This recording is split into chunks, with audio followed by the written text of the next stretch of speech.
নির্বাচিত করা হয়েছে বাংলাদেশ ক্রিকেট বোর্ডের প্রেসিডেন্ট হিসেবে 3 মাসের জন্য না। আমি চাকরি করতাম আইসিসিতে। তারা উইলিংলি আমাকে বলেছে you should go and help your work for your country. So এখানে কোনো আমার কাছে আইসিসির সাথে কোনো 2 মাস বা 3 মাসের কোনো চুক্তি নেই। 3 ভিন্ন প্রেক্ষাপট গেল 10 মাসে তৃতীয় সভাপতি।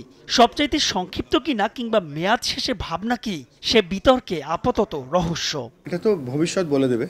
এটা আমি পাস্ট কিছু নিয়ে এই মুহূর্তে কমেন্ট করতে চাই না। বিসিবির 16তম সভাপতি নির্বাচিত হওয়ার কিছুক্ষণ বাদেই গণমাধ্যমের মুখোমুখি আমিনুল ইসলাম বুলবুল রাশ টানলেন তাকে নিয়ে হওয়া অনেক গুঞ্জনের। জানান বোর্ড সভাপতির প্রস্তাবের পেছনের গল্প। এপ্রিল মাসের শেষের দিকে আমি একটি কল পাই আমাদের ন্যাশনাল স্পোর্টস কাউন্সিল থেকে, এবং বলা হয় যে আপনাকে একটা সুযোগ হবে, আপনি কি সুযোগটা গ্রহণ করবেন? আমি যে আপনাদেরকে এত প্রমিস করতাম বা আমি ওয়েট করতাম একটা কলের জন্য, সেই কলটা আমি যখন পেয়ে গেছি তখন আর আমি পিছনে তাকাইনি। আমার একটাই লক্ষ্য ছিল যে কিভাবে এই কলটাকে আমি রেসপেক্ট করতে পারি। তারপর পর্যায়ক্রমে আজকে 30শে মে আমাকে আমাদের সম্মানিত ক্রিকেট বোর্ডের ডাইরেক্টররা আমাকে নির্বাচিত করেছেন, এবং আমি এই কলটা পেয়েছিলাম আমাদের সম্মানিত স্পোর্টস উপদেষ্টার কাছ থেকে, এবং আই ওয়াজ অনার্ড যে এরকম একটা কল তিনি আমাকে করেছিলেন। হোয়াটসঅ্যাপে এসছে আমি প্রথম প্রেসিডেন্ট 12 লক্ষ টাকা বেতন নিয়ে কাজ করছি। তো এই ধরনের এগুলো একেবারেই অসত্য কথা। তারপরে এসছে যে আমি নাকি সিইও হওয়ার জন্য অনুরোধ করেছি, বা একটা নাম্বারও বলা হচ্ছে সেখানে। এগুলো একেবারেই সত্য কথা নয়। তবে সেখানে প্রশ্ন আসে অনেক।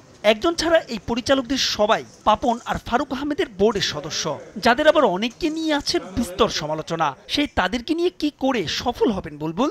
আমি কনফিডেন্টলি বলতে পারি যে ইট ইজ আমার যে এই মুহূর্তে যে স্কিল সেট আছে এটা একটা প্যাকেজ। ইনশাল্লাহ ফেল করবো না, বাট আমি শেয়ার করবো আমার এক্সপিরিয়েন্সটা আমাদের বাংলাদেশের সাথে। I am from a very middle class family. What ever I have achieve all from cricket. এই ক্রিকেটের সাথে আমি কখনো কোনো নেগোসিয়েশন বা কখনো করিনি, করবোও না। যেহেতু সময়টা কম, আমরা জানি যে টেস্ট ম্যাচ 5 দিনের হয়, ওয়ান ডে হয় 7 ঘন্টার।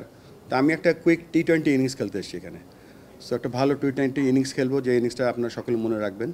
নির্বাচিত হয়ে প্রথম আনুষ্ঠানিক সভাতেই পরিবর্তনের ইঙ্গিত আমিনুল ইসলাম বুলবুলের। ক্রিকেটের ভাবমূর্তি ফেরানো, রিজিওনাল ক্রিকেট বাস্তবায়ন, সিএফও নিয়োগ, লিগ্যাল ডিপার্টমেন্ট দ্বারা কার্যক্রমের স্বচ্ছতা আনা কিংবা মার্কেটিং টিম বড় করা, সবকিছুই বাস্তবায়ন করতে চান দ্রুততম সময়ের মধ্যেই। ওয়ান অফ দ্য মেজর জায়গা ছিল সিএফও নিয়োগ করা, বাট আমাদের এই ফাইন্যান্সিয়াল যে ব্যাপারগুলো কত ট্রান্সপারেন্ট রাখা যায় আমরা চেষ্টা করব এটা ওয়েবসাইটের মাধ্যমে যতটা ক্লিয়ার রাখা যায়। এন্ড অফ দ্য ডে ক্রিকেটের টাকাটা বা ক্রিকেটের যে আয়, সেটা কিন্তু ক্রিকেটের জন্য, আজকের ক্রিকেটের জন্য, যে ছেলেটা আরও 10 বছর পরে বাংলাদেশে জন্মগ্রহণ করবে তার জন্য। আমরা সকলে একটা টিম, আমরা সকলে বাংলাদেশকে সাপোর্ট করি, এবং let's work together to bring Bangladesh cricket in a different height.